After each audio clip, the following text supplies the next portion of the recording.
That not secure warning in your browser is costing you visitors and trust, but in the next 90 seconds, you'll lock it down for good.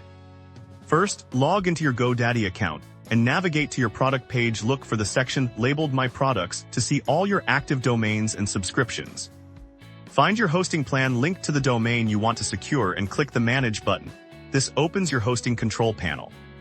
Inside your control panel, scroll to the Security section and select the option for SSL Certificates. Here you'll see a list of certificates available for your domain.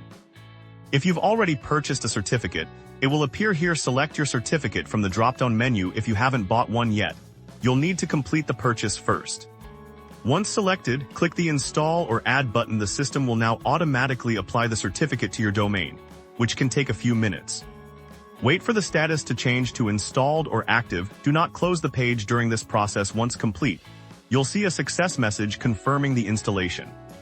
Finally, test your website by typing https:// before your domain name. You should see a secure padlock icon, meaning your site and your visitors' data are now fully encrypted. You've just boosted your site's security and credibility.